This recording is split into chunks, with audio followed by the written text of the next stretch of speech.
seems to be slightly cooling down a bit.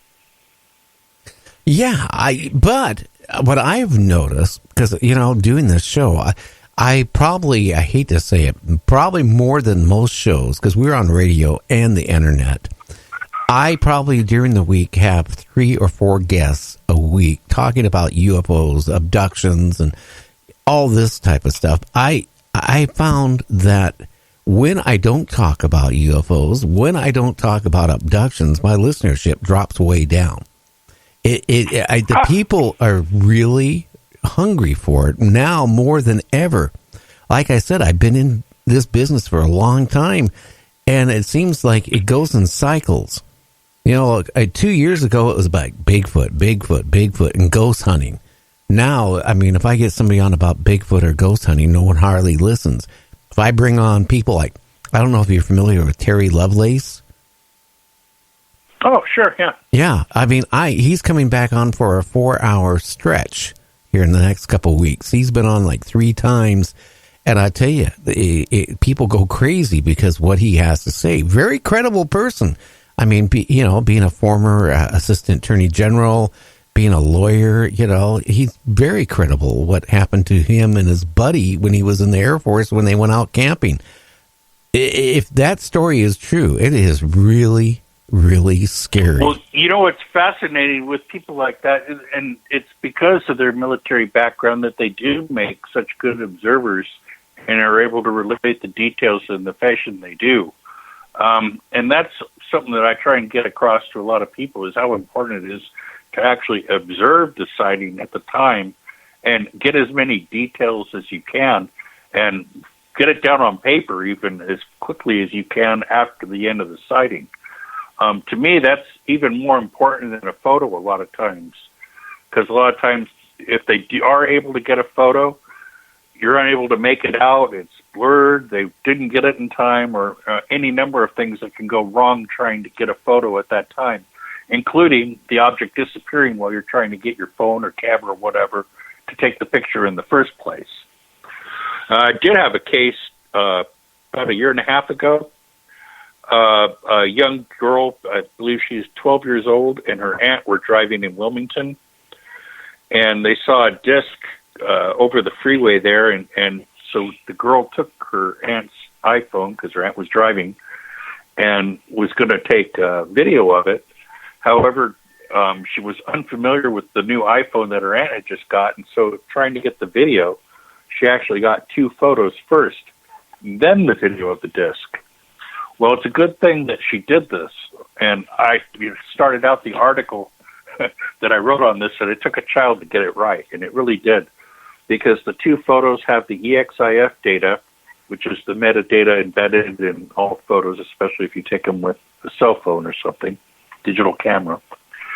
And so that proved everything in their encounter that they were telling me in the report, the location, the time, and showed that the photos hadn't been doctored in any way.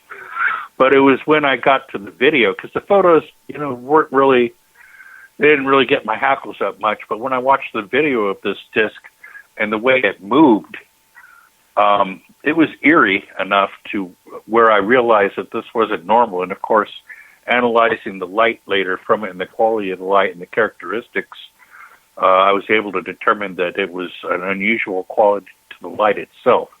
It didn't bleed over onto other objects near it, or it stayed sharp and crisp like it was a field confined to the craft itself as it moved. So that was pretty interesting. But not only that, it looked just like a disc that I and my son had seen here in San Luis Obispo on August 31st of, I believe it was 2017, just following along the ridge line, moving about 25, 30 knots. And it looked just like the same exact disc, kind of like a glowing tap light, just moving in a straight line like it belonged there and didn't have any reason to not be there. And, when you see something like that, it's really a strange feeling to know, well, there's no sound, there's no wings, no obvious signs of propulsion. And that does strike you as, being physically weird. But because of my training, I got out of the car after someone honked behind me. I pulled around the corner and got out and kept observing it. And I had my iPhone right there, dash mounted. I could have very easily grabbed it and taken a picture. But, it's funny, and a lot of witnesses tell me the same thing, that at the time, it doesn't even cross your mind to take your eyes off it and take a picture or anything else, because you're so absorbed in looking at what you're seeing and making sure that that's what you're really seeing. Oh, you're right on that, because, you're in a shock. I mean, when you see something, be in whatever, anything in the paranormal, UFO or whatever, okay, your brain doesn't think. You're kind of like in a daze for a minute, and then by the time your mind goes, well, maybe I should get a picture of it, it's too late. Yeah, and, I was much happier observing it all the way and making, seeing if it did anything or where it was going, what it was doing. Because, again, as soon as I'd have looked away, I might not have caught it again. Might not have even seen where it ended up. Interestingly enough, turns out that where it was flying is one of the ley lines follows right along that ridge there of this mountain range. So, it kind of fits in a way with a lot of theories people have about how they get their energy and the way they travel on magnetic fields and things. I'm not saying that's what it was doing, but I do think it was kind of interesting that turned out to be a ley line. Oh, yeah. I mean, even Timothy Collin, his sighting of a UFO, the first one and the second one, he was, him and his wife were at a stop sign out, wherever he was living at. And there was a mountain or a big, huge hill on the one side. They saw a UFO, and it came towards them, kind of went between the, the wire fence for the cattle and underneath the power line, and kind of just like there it was, and then took off and disappeared. I mean, a lot of this stuff, when it happens, it has happened so fast. But, one thing I have noticed through the years, I remember when I first started getting reports when I was doing, my paranormal shows, people would say these UFOs were like 75 feet, 100 feet in diameter. That was normal, what I used to hear. Now, I'm getting people saying they're the size of Walmart. Are you getting these type of reports? Well, we've always gotten different sizes and shapes. I'm not so much thrown off if someone says it's the size of Walmart. It's when people tell me that it's like, well, this one was only 12 inches, and it came in and did a loop around my living room and then shot out the window and was gone again. Things like that, and I get a lot of reports of ones that, you would think would be too small to carry any type of sentient being or anything in. But then, how can we quantify anything that's truly unknown? I'm sure there's more than one species. I know there's more than one type of craft that's been reported. So, I'm sure the variation in sizes of craft that people do report could be, different civilizations or different types of beings coming to visit. One thing that, a lot of people crack up when I say this, but, the smaller UFOs and reports that people make of the insides of them, I always have to ask, why don't they have restrooms? You never hear anyone reporting, well, they had facilities in their toilets or anything like that, or a galley or anything for cooking, stuff like that, bunk beds, anything. Jeff, they don't need they don't need toilets. They recycle, and when it comes to having kitchens, they just land somewhere and then they invite people over for a barbecue. That's or in like the Joe Santini case, they borrow water and then offer him pancakes. Yeah. But you know what I'm saying? I mean, I think some of these, people think, well, it's the flying saucer. How do they make it all the way from Zeta Reticuli here and such a thing? And, my philosophy is, do you travel to New York in a Volkswagen, or do you go in a Winnebago and pull your Volkswagen with you for side trips? And obviously, you're going to want a larger mothership for the big distances, and then when you go down to whatever planets or wherever you're at, you go down in whatever shuttlecraft, which I believe wholeheartedly is why we see the smaller ones without all the, bells and whistles, so to speak, inside, no restrooms or 8-track players. And then we also see, the talk of the larger ships, such as Travis, Travis Walton, when he was taken, he was gone for 5 days. Of course, his coherent recollection is only of maybe an hour inside the ship, but he recalls being inside a much larger ship than what the other witnesses report he was taken in.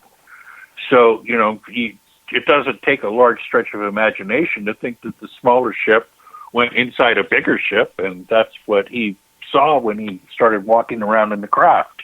Well, you just made me think of something. I was a big Star Trek fan. I still am. And every time I wonder, you're going in a shuttle, you're traveling down to whatever to land, right? What do you do if you have to go to the bathroom? I mean, they don't have no bathroom in in the shuttlecraft. The same way is these aliens. I rest my case. Yeah, I mean, they got to have a bathroom somewhere, but maybe the Thank people. You made my point. Yeah. Again, unless the aliens recycle everything, then they don't have to use one. I don't know. Well, again, a lot of the descriptions we have of the Greys, anyway, they don't have any genitalia or openings there, so perhaps that's why they don't need restrooms. Do you mean in other words, they don't have sex like we do? Well, they don't do a lot of things like we do. It's kind of alien. Now, changing the subject because we're almost done. I hear you play a mean guitar, too. Well, yeah, I've been playing since about 1965. I do okay. Oh, yeah. I mean, is music a big part of your life, just like going out and with Mufon? Well, it used to be, but, I'm not a young guy anymore. I have some physical ailments that limit me from doing the things I used to, and arthritis being one of them, it causes me quite a bit of pain to play the way I used to. But I still do tinker around a little bit here and there. I still write and do some recording in my own studio here. But as far as going out and playing live like I used to, that was kind of toned back for quite a while. I am thinking about perhaps picking it up a little more and doing some local performances in the area here. But as far as anything large scale, those days are gone, I'm afraid.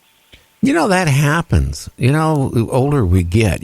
I was saying at the beginning of my show, before we dropped off, before I brought you on, one of my sons came up to me and he was saying, "Hey, Dad, I want the last bit of your life, your last bit of your short life that you have left to be happy."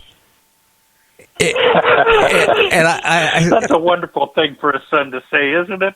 And he couldn't understand when my mouth dropped open, and I go, "What do you mean? What's left of what I got left of my life?" I'm going, "Wow. What are you really saying here?" Well, then I will say this. He goes, "What are you going to do with everything?" And then I go, "Oh." See, now that's what I'd have really been worried right there. To follow up with that, yeah, okay.